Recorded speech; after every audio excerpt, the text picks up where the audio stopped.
Hey, what's up YouTube? It's Redux here. Welcome back to another Command & Conquer Rivals video.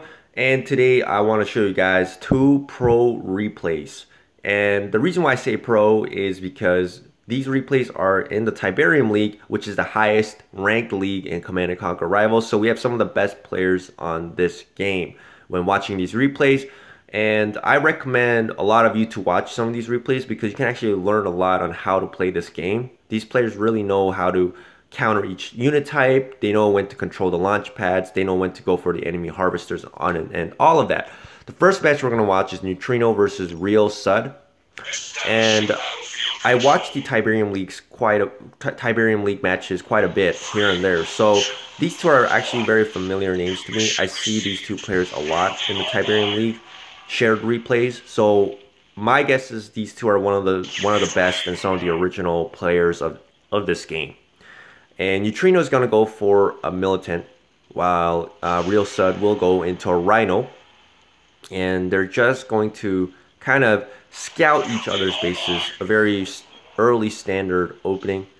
And Neutrino will go for an Air Tower, as he may want to counter that Rhino in some way, unless he may build some laser squads if he wanted to, but of course going to one Banshee is a better idea because the Banshee can handle a Rhino better than laser squads can. His Militant squad goes down on the right side, and he builds a Pit Bull to maybe try sneaking into the Harvester side, but he's probably just built that to counter the Banshee, most likely, because Pit Bulls are great against Banshees.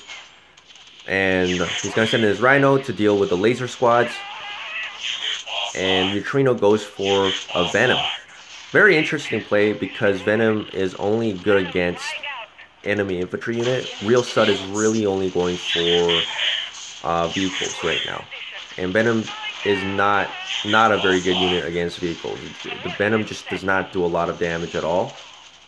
And he goes for a second Venom. I think he's just going for Venoms in order to delay that launch pad missile. Well, they're going to be building the missile regardless, I guess, because they're all on the launch pads. But I guess he's building cheap Venom units to kind of try to delay his opponent from controlling these launch pads. He goes for laser squad and he goes for a Banshee, but the first launch pad is taken by Real Sud, as he has vehicles on the map, and vehicles are great against Venoms and Militants. But now Neutrino is really going for that laser squad and Banshee counter units to his vehicles. And Real Sud goes for Rhinos and Militants, which are great for laser squads. As we can see, Neutrino has 3 laser squads on the map.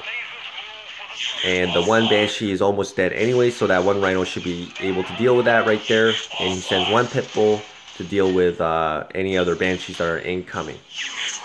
And so far, it's looking good for Real Sud. Neutrino's really taking the hit here, but Neutrino goes for an expensive Hand of the Nod building. So he's really looking to build an expensive unit in this game. He's trying to build some expensive units that will perhaps win him the games, give him the unit advantage. We'll see what happens. But he builds one Venom unit. He goes for a Cyborg. Cyborg is great against vehicles.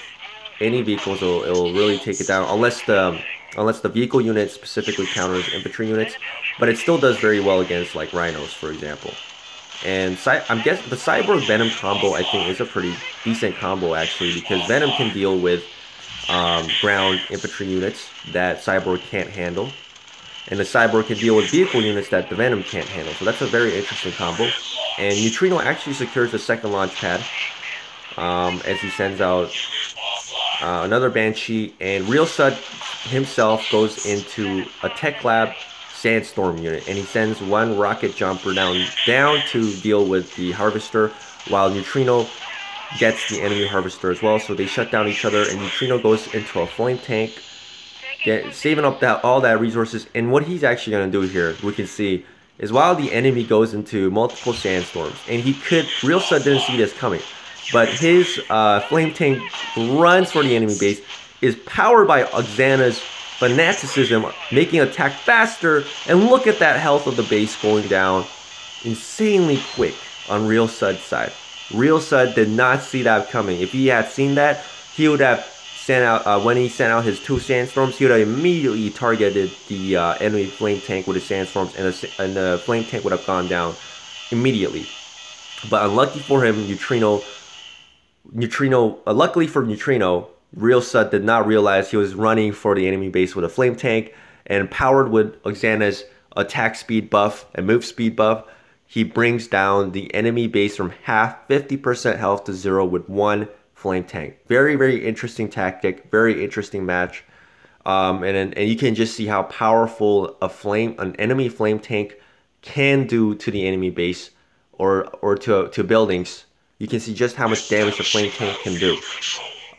This is second match. It's Neutrino again versus Hobo. Neutrino has a very similar setup in this match as well. And this one will be a Nod versus Nod kind of matchup. And Neutrino goes into Harvester first. He goes for a militant to, of course, counter any enemy militants that would be incoming. And he spots the enemy militant on the launch pad. Hobo will also go into a Harvester himself. And they're just going to go for militants for now. Trying to get the unit advantage here. And they're just trying to control the launch pads. That is really what they're going for right now. And the Venom is going to counter all ground units. So Hobo's got the unit advantage right now. But there's one laser squad coming out. Laser squads, of course, are great against Venoms. And he's going to try to secure the top launch pad with 1 Venom. And there comes out 1 Banshee to deal with the Venoms. And an opponent, Banshee, appears on the map as well, but the Banshee gets the first 2 hits, so that Banshee will go down on Hobo's side. But it looks like Hobo almost did secure those launch pads with his Venom. But at this point, Neutrino has all the Banshees to counter any air units against Hobo, so Neutrino will take the first launch pad very easily here. And Hobo will send out 1 laser squad, trying to counter some of those Banshees, and his Banshees will go for start harassing the enemy Harvester on Neutrino's side. And that Banshee that Banshee with Oxana's attack speed buff does take down the enemy Harvester, which is good for Neutrino. But he loses another Banshee right there. And the opponent has many laser squads. Now Neutrino can counter with militants. And the militants will easily handle these laser squads right here. There's 1 Flame Trooper coming out from Hobo's side to deal with those massed infantry units. And 1 Venom as well. But he's got quite a few Banshees. He's got to still deal with those Banshees. And Banshees are quite strong. So he's going to have to spam lasers against those Banshees. But he's got the lasers by his Harvesters, knowing that his enemy will try to go for the enemy Harvester again. But at this point, he just abandons. He just goes for an anti-air unit. Because he sees Neutrino spamming a lot of Venoms and Banshees. And the anti-air unit is great against any air unit, of course, but it goes down to units like Cyborg because you cannot attack the ground units. And they're really just kind of they're trying to just counter each other at this point, building Banshees, Venoms. There's that 1 very strong Cyborg unit though for Neutrino, and the Cyborg will do a lot of damage to any vehicle or air units, and the Cyborg will easily handle these Banshees. While he runs a Flame Tank again, and Hobo sees this coming. Neutrino's Flame Tank with a Fanaticism almost tries to get there, but Hobo sees this tactic right through, so his 2 laser squads and 1 Banshee is able to take down the Flame Tank. So luckily for Hobo, he did see that. The other thing is, in this map, you can see there's 3 rocks actually that covers 3 tiles of surrounding the base. So you cannot actually attack directly on the base unless you have an air unit like Neutrino with his Banshee that's on his rock. But Neutrino gets the last missile there, which gets the enemy base. But it seems that Neutrino really enjoys this Flame Tank running strategy, at least in these 2 matches. And it's a very viable strategy because Flame Tanks have a lot of hit points. And they do a lot of damage against buildings, including like the Obelisk of Tower that Kane builds with his hero power. The Flame Tank is a very strong anti-ground unit. Except for against enemy vehicles. It really doesn't do much against enemy vehicles, but against bases and infantry, it will tear them down. And if you have like Oxana's Fanaticism, which increases the attack speed of the flame tank ability, it will do incredible amount of damage to the enemy building, bringing it down. You saw exactly what happened in the first match. Real said he got taken down completely by surprise with that one flame tank charge.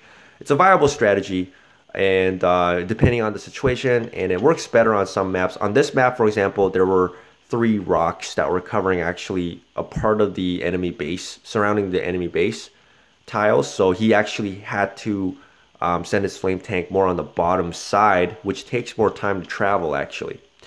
And your opponent can counter your flame tank easier by cornering it into like a certain area. But because the enemy had to deal with his flame tank, he couldn't really control the launch pads, and therefore Neutrino still won in a way by running his flame tank through, because he was able to keep his opponent tied down near the base instead of controlling the launch pads, allowing Neutrino to control these launch pads at the end of the game, winning him the 3rd launch pad missile. Anyways, thanks for watching this video, guys. I just wanted to show you guys these 2 very interesting matches. And if you enjoyed the video, once again, leave a like, comment, anything like that would be appreciated. And I'll see you guys next time.